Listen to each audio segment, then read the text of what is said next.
What's new, 802? I'm Becca Hammond, and you're listening to Burlington Talks. Burlington Talks may include graphic or explicit content. Listener discretion is advised. I'm so excited to be talking today with Corey and Donnie from Concept Medley Games. Concept Medley Games is a Vermont-based company, and they specialize in board games so far. They have lots of ideas, though, so who knows where the future might take them. They've been nominated for a whole bunch of different awards. They've actually won a few of them, and they started in 2017 and had a very successful Kickstarter campaign. Thanks so much to Corey and Donnie. Let's get to it. Corey, Donnie, thank you so much for coming on the show today. Mm-hmm. Thanks for having us. Yeah. Can you both tell me just a little bit about yourselves? Where'd you come from? Where do you work? A little bit about your background. I'll go first. This is Donnie. I am from originally Virginia, Richmond, Virginia. I lived there for about 21 years, went to university in the area, and then I moved up north and lived and bounced around a few places. Just before I moved to Vermont, I lived in Jersey City and worked in Manhattan, and that got old pretty quickly. So I moved to Vermont without a job, just because I loved it up here. I had been coming up to snowboard and visit friends for a number of years, and decided that Vermont seemed like a pretty cool place, and that was 9 years ago. So shortly after I moved up, I found a great job at dealer.com doing front end development, and I love it up here.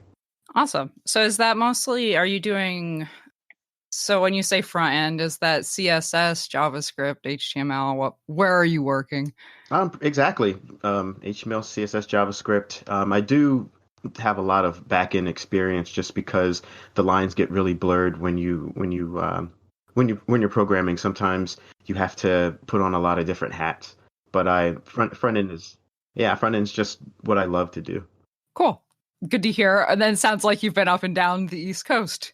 Though it sounds like you just headed north, which yeah, exactly, just up and up mostly. So yeah, I guess if you snowboard, you said snowboard, right? Not right. Ski. Yeah, but right. Yeah, that makes sense that you would come here. We have great snowboarding weather most of the time. It keeps getting warmer, it seems like. But yeah.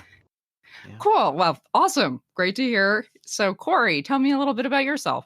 Yeah, so this is Corey. I grew up in a small town in central New York near Syracuse. Went to school in Rochester, New York. Got a job straight out of college, worked there for about a decade, and started getting bored. And I'm what they're called a passive applicant. I kind of just had my resume out there. I'm not even sure if it's still a thing, called DICE. Got contacted by dealer.com. They asked me to come out for an interview. I thought, why not? I'll go. If nothing else, it's a weekend trip to Vermont. And ended up loving the area, loving the company, and they actually talked me into moving out there, and I took a job, and that was 8 years ago. So my daughter was just, I think, 10 months at the time, and now I have two daughters since moving here. So yeah, so you guys moved it right about the same time. That must have been a fun move with a pretty new baby. Yeah, so it was one of those crazy times where a lot of things happened at once that you they consider the most stressful things to do, and we did all of them in 1 year. Have a baby, move, get a new job, and I was just coming off of doing the Ironman in Lake Placid also, so I was doing a lot of training at the time. It was a whirlwind of a year for me, but it worked out. Yeah, got a lot of stuff done. That's awesome. So cool. So neither of you are native Vermonters, but you've both come to Burlington. There's so many people that come to Burlington and just love this area so much. So tell me a little bit about the idea for the game, the game company. I'm sure it started as an idea for a game, right? It had to have. So Concept Medley actually existed before I even moved to Vermont.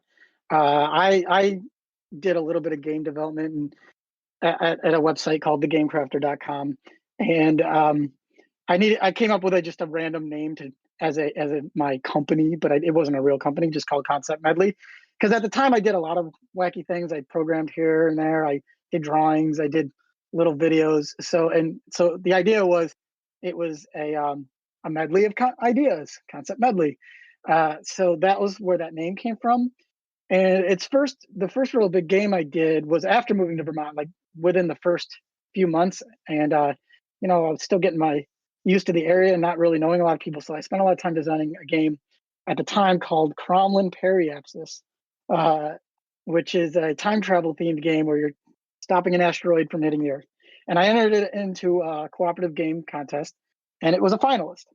So that was kind of the first real big game under that name.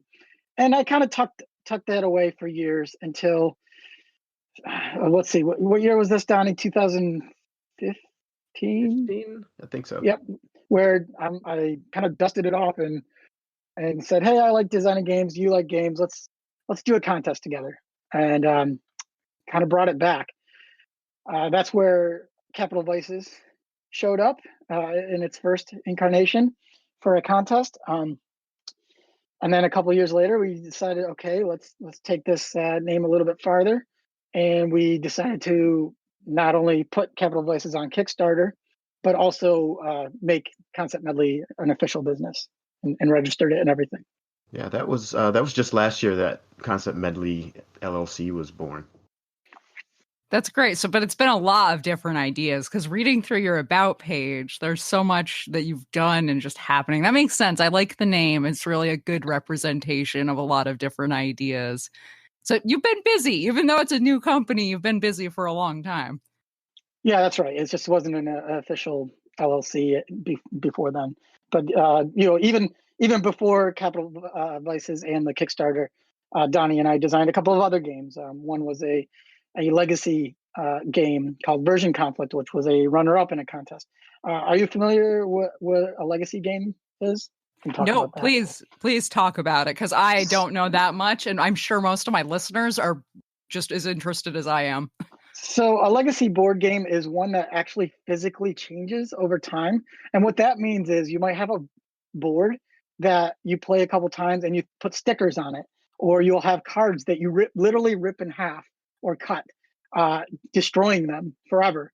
The idea is, and then every time you play, the game's a little bit different than the last time you played. A lot of times secrets are revealed that you didn't even know were going to happen. So it's a full experience from start to the end of what's usually a campaign, or they call it the legacy, because the game is literally changing. The first big one to do it was, you may have heard of the game Risk. There's a game called Risk Legacy, which takes the regular game of Risk but makes it physically change over time.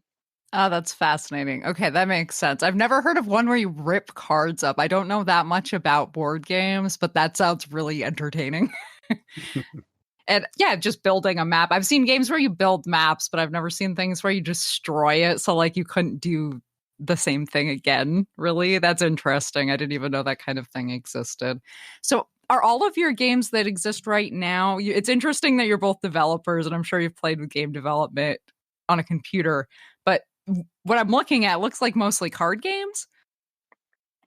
So we have card games. We have some games that include a board.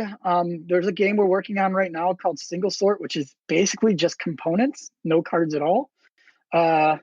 So we again, I guess we try to live up to our name of Concept Medley, where we just throw a lot of different ideas out there and try different things and try to bring some new mechanics or interesting mechanics to the space. Awesome. So can you tell me a little bit more about your games? I know that Capital Vices was the big one that Carrie Winger talked about a lot. I think she really liked that game. Can you tell me a little bit more about that one and the other ones you saw? I was reading about the one where you have a flower patch. I forgot what you've referred to it as exactly. That one looked really cute, though. So yeah, I'll talk a little bit about Capital Vices. So that one we came up with because of an 18 card contest through the Game Crafter.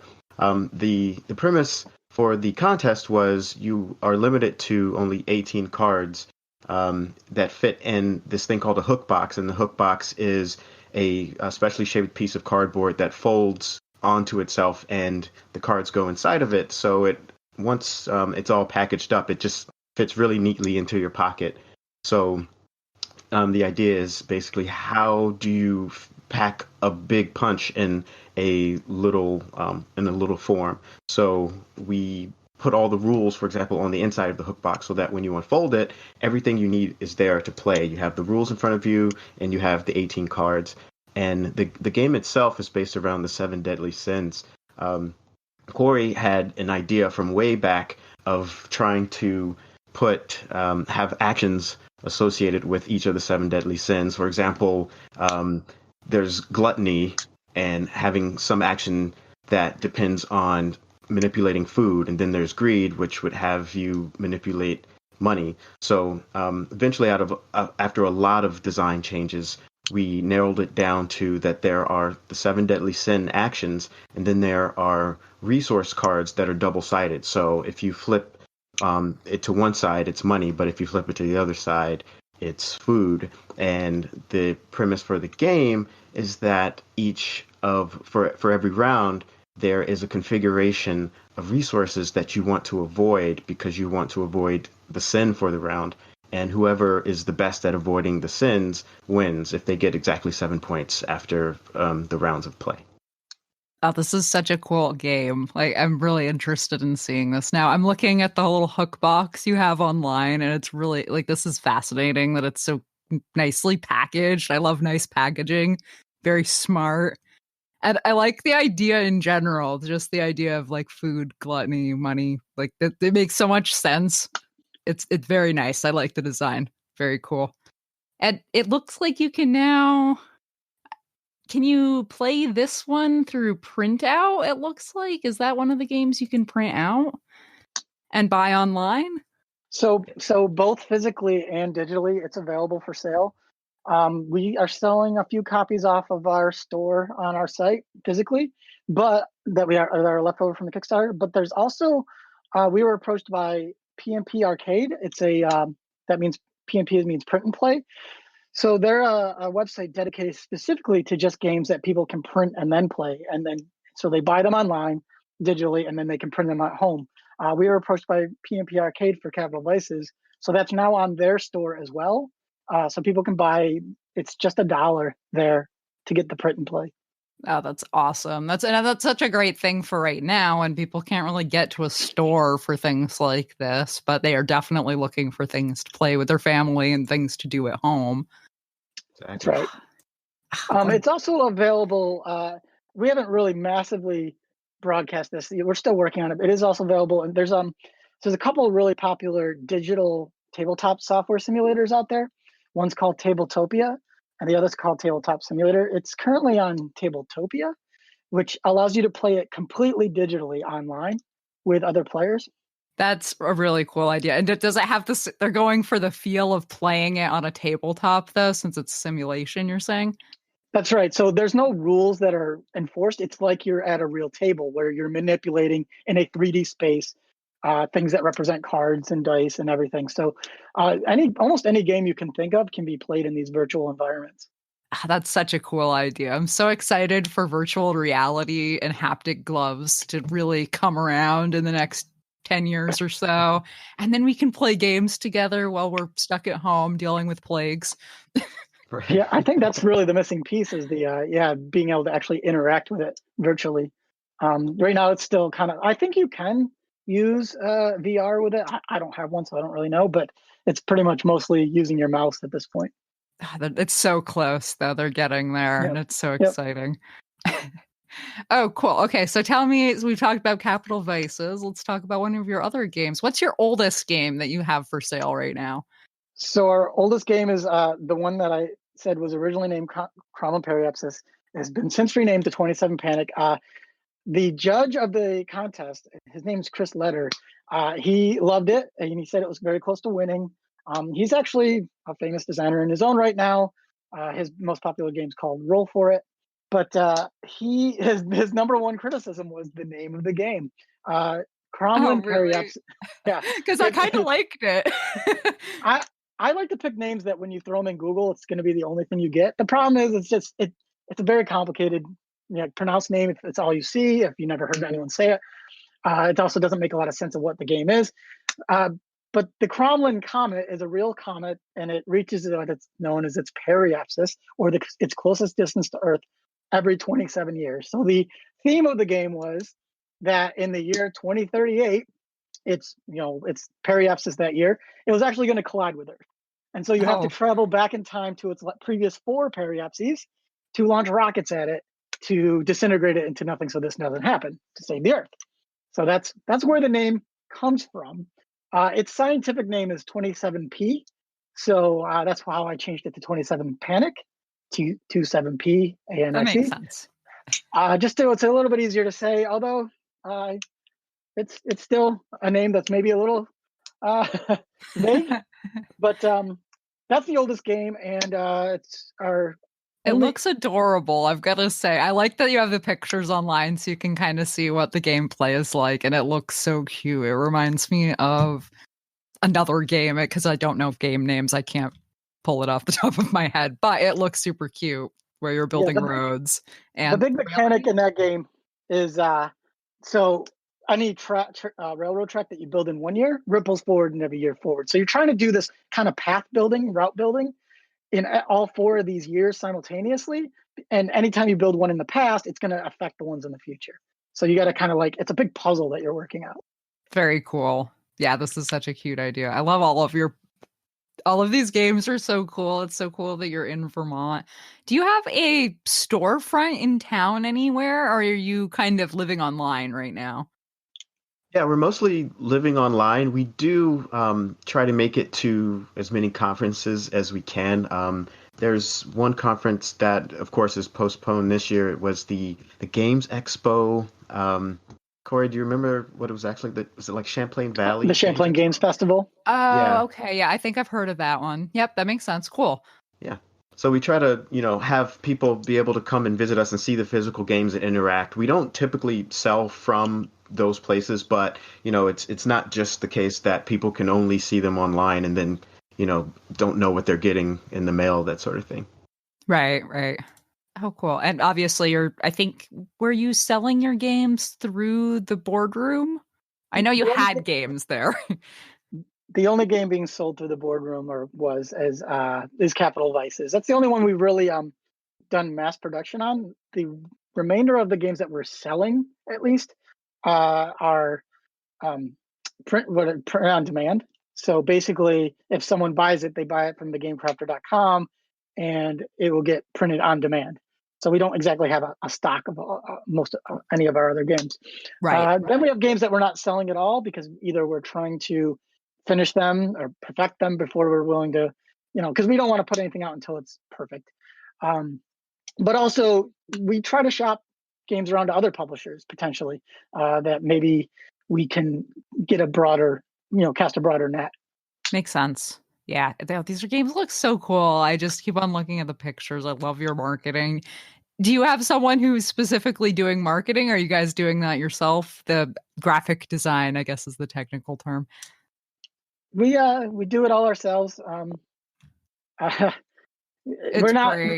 admittedly not the best graphic designers, and in fact, we're hoping to pair up with maybe more professional people eventually as we get bigger. But we do it. We work with what we have. I really like some of them. Some of them really. I like the one I was just looking at, 27 Panic. I really like the pictures on the top of the screen here. The 4 years with the trains. I love it. It evokes the 90s in my heart, and it makes me happy. I don't know if that's what you were going for, but it makes me happy at least. I'm glad you enjoy it. Okay, so let's talk about one of your other games. So there's LHC. What's LHC stand for? So LHC stands for Large Hadron Collider. It's a collider, like a subatomic particle collider that's located in Geneva. It's a few miles underground. I forget exactly, but it was for a contest, and the premise of the contest was a game based on an existing location, another 18 card game based on a real location. So we decided to go with LHC, and in the game you are trying to discover 5 antiparticles before your opponent does. So it's a 2-player game, plays in roughly 20 minutes. Such a cool idea. This one looks so good too. I love there's some science. Like you actually have some thought behind all these games. They're really cool. Yeah, Yeah. one of our kind of mantras or trademarks is we try to marry mechanics very, very tightly with theme. You'll see a lot of games, and there's nothing wrong with this. Different people have different design policies, where there's a theme kind of slapped onto a mechanic just to give it a theme, or some games are completely abstract, or different things. And so, like when we come up with our games, we try to make sure that what you're doing in the game has a thematic tie to what the game is, and we're constantly fighting with that because that creates its own challenge. But it also helps sometimes, and by that I mean, uh, if we know what we are in the game, then we know what kind of things we want to be able to do. So then we try to turn that into a function in the game itself. But then sometimes you get too far where you're like, well, this is hurting the game. So you have to start making some compromises. But at the end of the day, we're still trying to make our themes very much close to what the mechanics of the game are as well. Right. Yeah, it feels like you're actually doing what you're talking about doing, which a lot of games, like the game of life, you roll a dice and like then you had a baby. Like, is that anything like having a baby in real life? Like it's a very like standard kind of silly, and you just kind of like you said, you put that like wrapper on it. Like this is my theme. But I don't know. Some people roll the dice. this is true. Some people definitely approach life like the game of life. Yeah. But I can see what you mean though, because this game, the Large Hydrogen Collider, this is so cool. Like I love the concept of this, that you've got to find antiparticles. Like this is so awesome. And I could see kids actually being like, if you showed this to kids, they would be interested in what you're talking about too, and actually want to learn a little bit more about the Hydrogen Collider. It's so cool. Yeah, I mean, we're a couple of nerds, and so we try to go, like pick themes that have some weight to them. It's at the surface, it's just a game, but if you wanted to think more about it, if you wanted to read up more about it, there's a lot behind it. Yeah, a lot of intelligence. Like there's a lot of thought behind this. It's cool. I like this. This is really exciting. Yeah, we take real things and we do a lot of research to see words that are similar or meaningful or concepts that make sense. Like I said, the Cromlech Comet, 27 years, that's a real thing. But then you take it to the fictional state to turn it into a game. But it is at its core based on some reality. Cool. Okay, so I'm just kind of picking through so we can talk about them all because they're all so cool. Version conflict. Let's talk about this, which if you're a nerd, you might know what version conflict is. But for anyone else, would you care to explain? Corey, you want to take that one?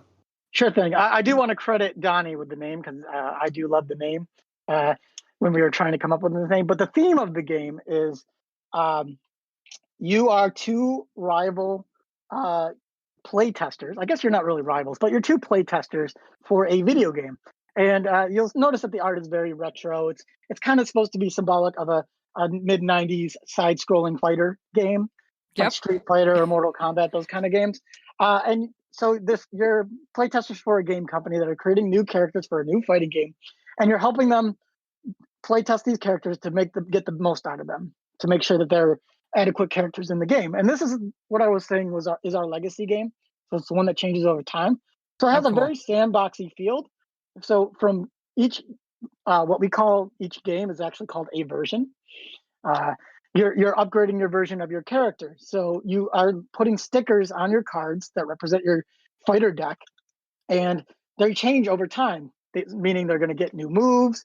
They'll be able to do new things in battle or in fights over time. And the game, so their deck is physically changing over time. And we throw some other kind of secrets in there along the way that you don't really see coming.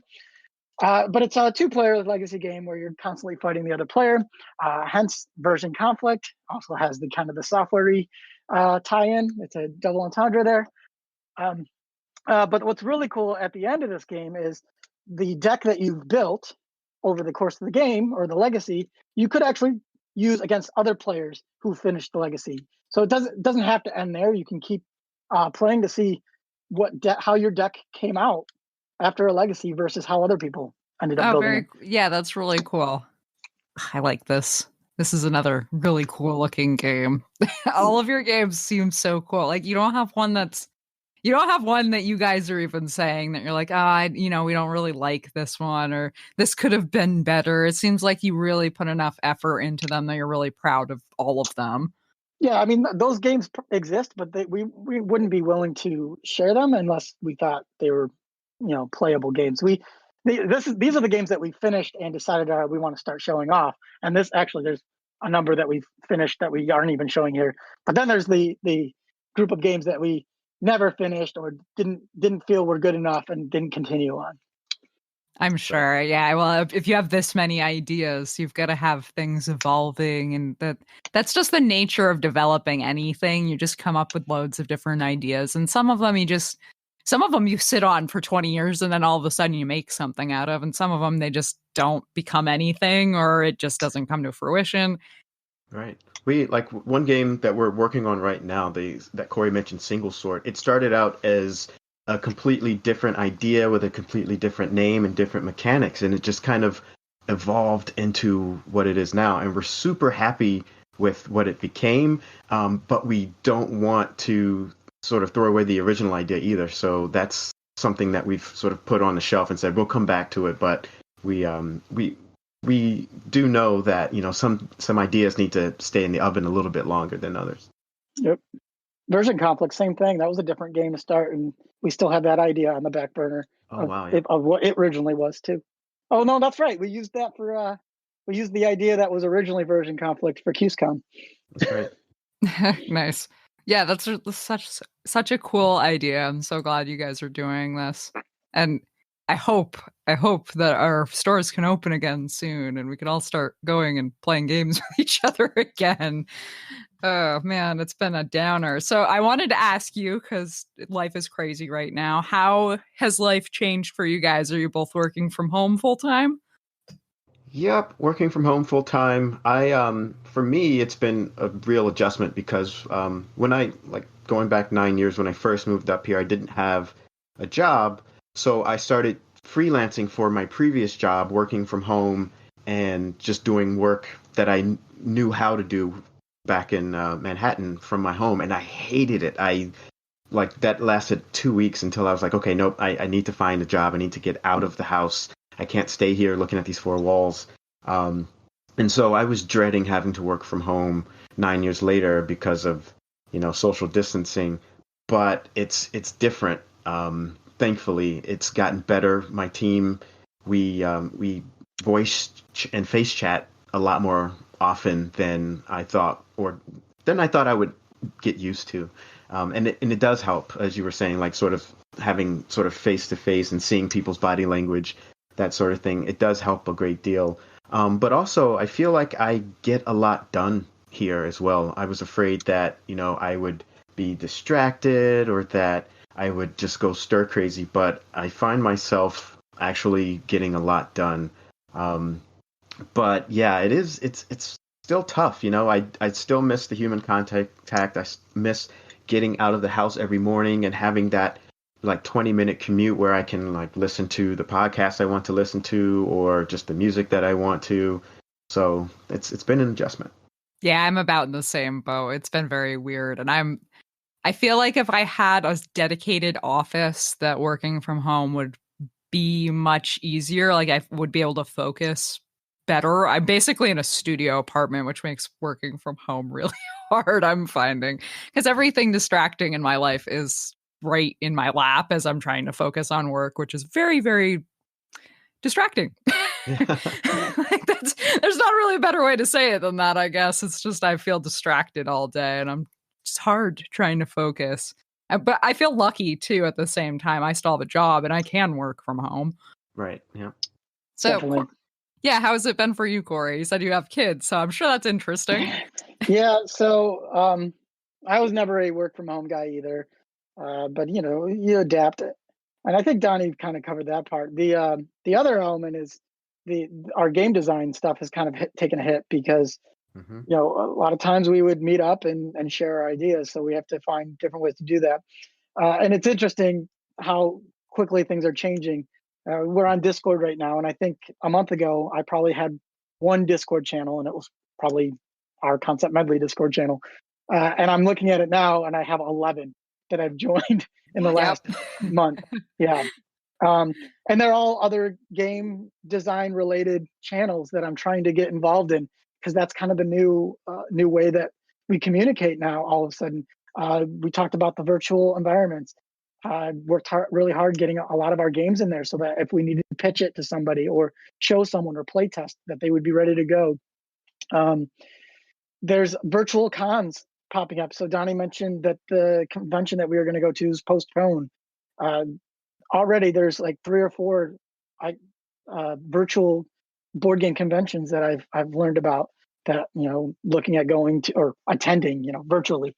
So it's just kind of a new landscape right now, and it's changed so fast, and people are adapting.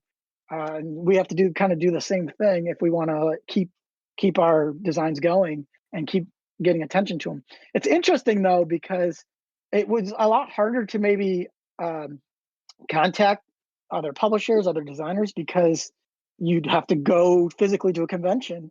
Well, now we're in a place where they can't go anywhere either. So all you have to do is attend virtually, and that's all they can do. It actually might be a little bit easier to get a hold of them. Yeah, it makes sense. It's such a weird world we live in, because we always kind of were pushing away social media, that it's making us more disconnected.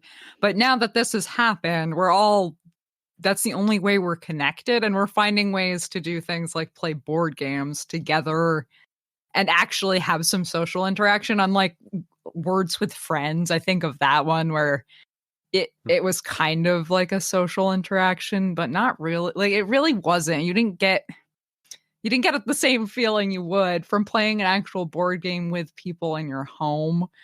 But we're trying to emulate that now. We're actually trying to make that work, like making a virtual reality 3D platform. Like, that's such a great idea.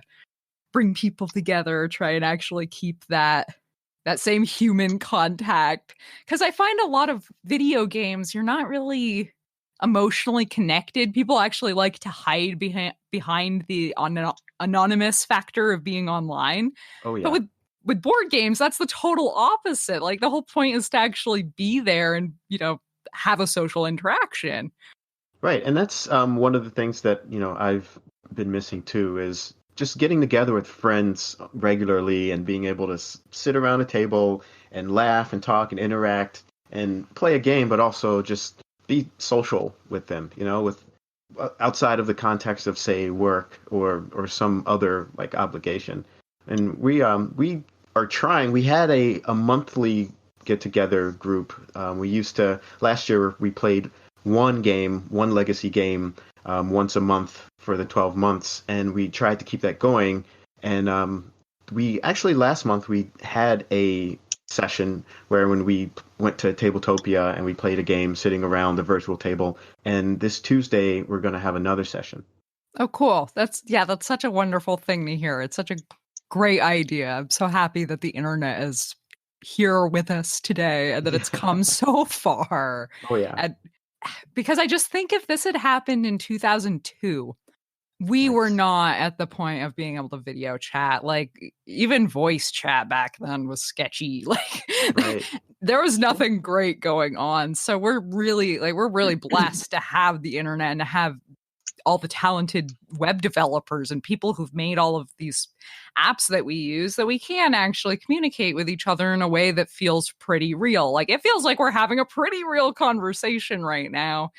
And we've never actually met in person, which hopefully will change at some point. Right. Definitely.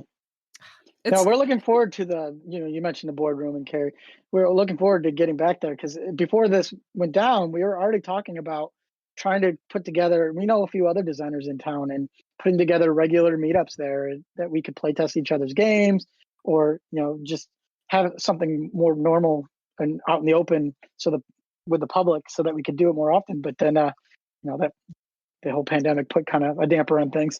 Yeah, Yes. before the pandemic, we had a concept medley night at the boardroom cafe, and it was great. It was the first one. It was kind of a proof of concept, but I think it worked out. We had our games available for people, the physical games for people to play. We even had a new game there that people hadn't seen before. It was the first time that I put it on a table for people to play. So yeah, we're looking forward to getting back to that. Such a great thing to hear. I love the boardroom so much. That was probably one of my favorite businesses that I've had someone come on the show and talk about, just because it was such a great community hub type place where people really could come and make friends with other people. That was Yep. the nice thing, is it didn't feel like most restaurants, you don't really, I don't know, you don't really start a conversation with other people sitting in the restaurant normally. Right. Maybe, but not normally. But I feel like at the boardroom, it just kind of happens so naturally because people were so excited pointing out games. What game are you playing? And I think every time I went in there, I just kind of ended up talking to other people that were in there, which is what we need. We need a lot of that in this day and age. And I just really hope that everyone goes and supports the boardroom and supports things like that in the area. And the idea of bringing I didn't even realize there's other board game makers in this area, because no, I didn't know that. So it's wonderful to hear about and get the exposure. Right. Right. And Yeah, it's, there's been a couple. Oh, go ahead, Donnie. no, I was just going to say that, having a hub like that, it's just perfect because it's a perfect sort of combination of people who just like and love games and people who make games and people who just want someplace cool to hang out.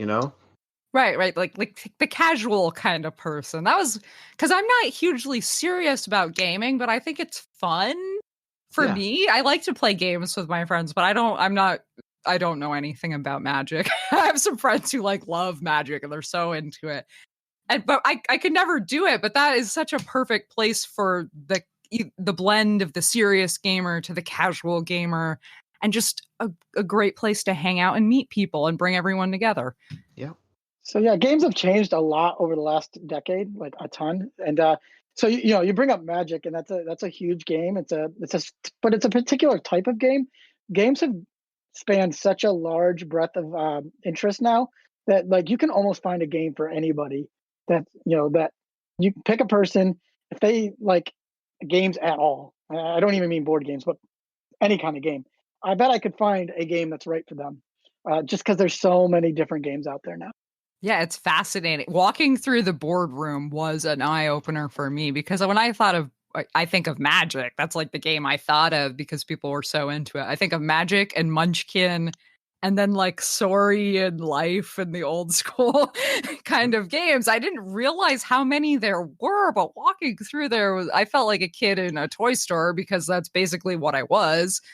I had no idea there were so many types of games and creative, intelligent, smart games.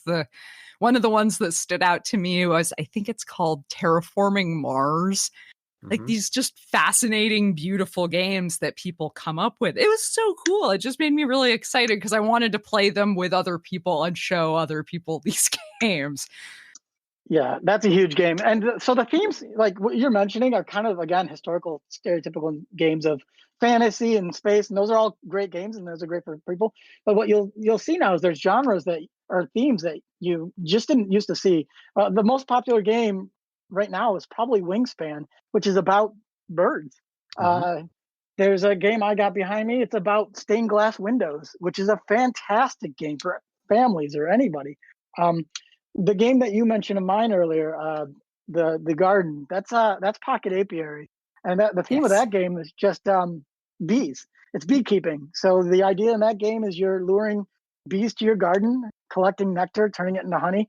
So these kind of like really lighthearted themes now that are more accessible to that the kind of themes like fantasy and space and all those kind of historical game themes that might have turned a lot of people off are not the only kind of games they make anymore. Yeah, let's talk a little bit more about the Pocket Apiary game, because I love the whoever did the artwork on this one. It's so cute. It reminds me of something that you'd see in like a kid's book. Yeah, so that art was bought from a website called Pond 5, which is a website where you can purchase art for commercial use. So that's what we did there. So we cannot take credit for the art in that case, but It's a very wise design choice, though. yeah. I'm really happy with how they turned out, and it's just a kind of a micro engine builder. It was made for a mint tin contest. So in the case for this game, this contest, all the components had to fit in a mint tin, like Altoid mints, that size. So the entire game fits in a mint tin that size, um, and it's just a deck of cards and some cubes. And on your turn, you move a bee. You can collect some cubes. If you move a bee to the tin itself, which is also part of the game, it's the hive. You can turn it into honey, and those kind of things score points. And so it plays in about 20 minutes, and whoever has the highest score at the end wins. And it's been a pretty popular game that we're still trying to perfect, but we have high hopes for it.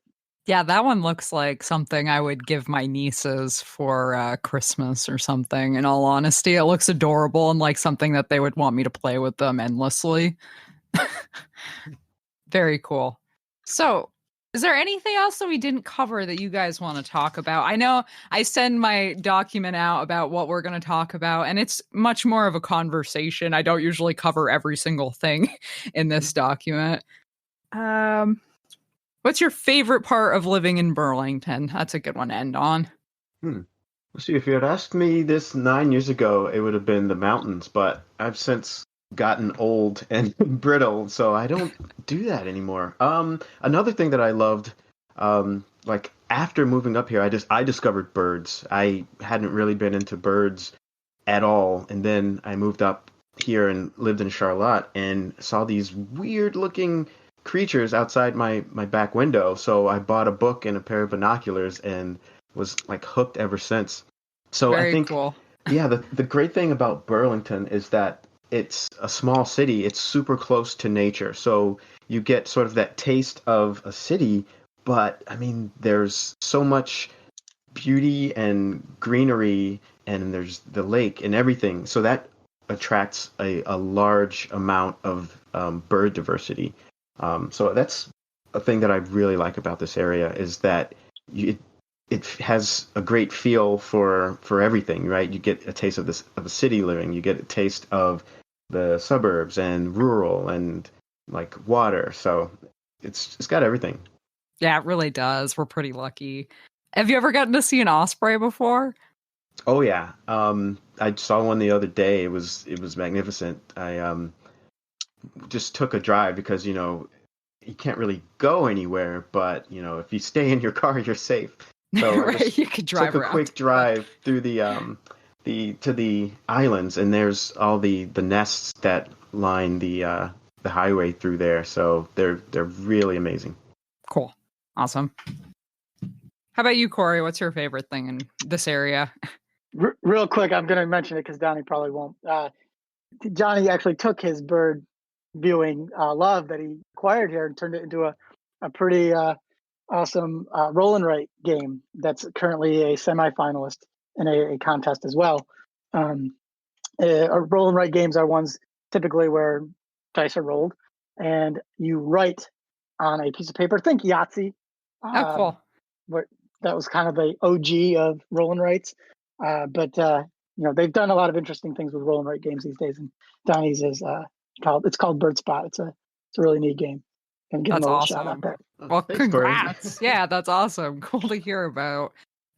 Who Uh, knows? It might be the new bird game since Wingspan's blown up. Yeah, I try to think of it as like a companion to Wingspan. Wingspan is you're collecting birds. This one is you're trying to photograph birds. Cool. That makes sense. That's what a lot of people do. A lot of bird watchers are photographers, so makes sense. Yeah. but as for my favorite thing about Burlington, I mentioned in my intro that I grew up in a small town near Syracuse. My graduating class was 77 people. I don't know, something like that. So I just like that it's small because that's what I'm comfortable with. But I do like cities too. I just don't want to really live in one. But I kind of get some of that, a taste of that with Burlington. You know what I mean? Where you can still go down there. There's great restaurants. There's things to do.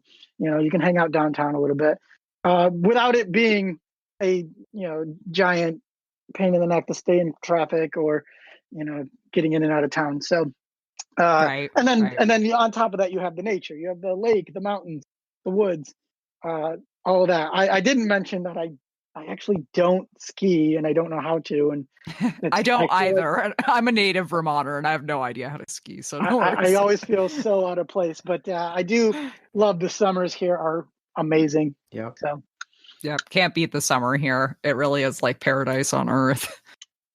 the funny thing, so like I grew up near Syracuse, which is known for getting like the most snow of any city in the country. Right, yeah. Don't you guys get like 20 feet in obnoxious numbers like that? They're so proud of the snow. They have this thing called the Golden Snowball, which is a self-awarded trophy to the city that gets the most snow in New York. So the thing is, we didn't have mountains, so skiing wasn't. I mean, there's some skiing, but it's not a big thing there. So we all kind of learned to hate snow almost, but also be proud that we had so much of it. Yeah, that's like how I feel about snow. Is we're supposed to like it because we're it's Vermont and it's very picturesque and the skiing is very important to the state. But man, I don't like the cold. I like the summer. Yeah, totally. But if we didn't have snow, I'd be kind of mad about it. Like it's our right. We deserve our snow, but I don't like it. That's great. Okay, is there anything else you guys wanted to talk about before we sign off for the day? I don't know. I think we just wanted to dive a little bit into single sort because that's kind of our big next game to kind of get people amped up for it because we're really proud of it. Yeah, tell me all about it. The theme in this game is actually recycling, so that might even resonate pretty well in this region. It literally comes in a box that looks like a recycling bin, and it's just a bunch of components. It has cardboard tiles, plastic dice, glass gems, and metal cubes. So it has all these recyclable components that are actually game components as well. And you're just kind of consuming, the theme again is a single sort recycling center where you can basically dump all the recyclables at one place and they get sorted out. And so that's what you're doing. You're sorting out certain elements. And at the end of the game, you get points for different arrangements of components and highest score wins. This is such a great idea. This sounds amazing. I want to see this concept come to life because it sounds so great. I want a little trash recycling bin. That sounds so cool. So, yeah, you are the recycling plant. You're doing the sorting, but then there's an element. Are you building things as you're recycling, like you're making a new thing out of the recycled components? In a way, yes. So you're putting components back into the pile to get new ones out. For example, we named all the actions after what we discovered are the 7 R's. You probably are familiar with the main 3: reduce, reuse, recycle, but there's actually a few more. But for example, there's an action called reduce that we came up with where you put cardboard in the pile to pull plastic back out. So you're recycling your components and do better components to score more points. Right, that makes sense because obviously there's a gaming aspect of it. That's really cool, though. That's such a smart idea. I love all of your game ideas because they're like beekeeping. That's a really important thing. We need to talk about saving our honeybees, making sure that they have food and they're, not being poisoned. Very important. It's just, I love all of these ideas. Talking about recycling, such a good idea and such a good message to give people. Yeah, and we're not trying to be, in your face about it. It's just a theme, and you can take from it what you want. But we do actually, without again making a big deal about it, we actually did some research on what kind of recycling happens at these centers and which types of plastic can even happen. So, as you know, a 6-sided die has 6 numbers on it. So we made those numbers representative of the numbers that you see on your plastic, in that little triangle. And certain numbers are more recyclable than others at these centers are actually called MRFs. And so that's actually represented in the game. If you have a certain number, 1 and 2, those are always recyclable. Those will always score points.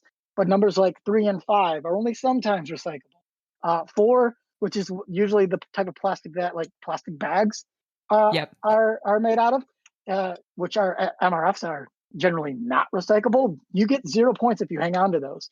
And just that sort of thing. Very smart. Great idea. This one sounds like a really cool idea. And just the idea that you think about it that much, that you pull in the design aspect, you make it something that people are going to be drawn to. And then you actually teach them things like, okay, so the 5's not as great. The 4 is really not good. Like that's really smart. That's very well thought out. Yeah, we spend a lot of time going back and forth about sort of where to draw the line of, okay, well, this makes a lot of sense thematically, but it's not fun, versus, oh, this is so much fun, but it really just hurts the theme. So, and the other thing is that we've been working on this remotely. We started it together, having meeting at lunch and, talking about ideas, but then Corey had a version of our game printed up and sent to him, and I've never touched it, and I really want to so bad. So we had to actually play it like virtually. He not only we put the pieces, he took the time to put everything into Tabletopia, but then he also went and programmed a version that we can play on the internet, and we've been play testing with that, and he takes the time to tweak the number values and the scoring and all that. So awesome. It's been a journey. Well, it's good that you're able to continue working on it. That's what I was going to ask, is how is this slowing you up in the process of making that? This one sounds like, because you said it's a little recycling bin, like there's going to be some production, like there's going to be some work behind that one. So, but it sounds like it's still coming along. Right. Yeah, it was originally meant for a contest that was supposed to be, I think, ended by now. Actually, it might have been today, or tomorrow. But that, because of everything going on, that even that contest deadline got pushed to June. So we actually have even more time than we thought to work on it. Well, that's good. And you can actually make use of it online. Yeah. But, with or without the contest, I'm particularly happy with this game. I know Donnie is. And we're definitely going to be making this one available. Awesome. Yeah, I can't wait to see it. That sounds so great. And thank you so much, guys, for talking to me today and just sharing all of this information about the games. They all sound so good. I can't wait to see them. I want to go back to the boardroom as soon as possible and play games and see your games, because I know she had at least one of them. Right. Yeah, thanks for having us. Thank you. Thank you so much.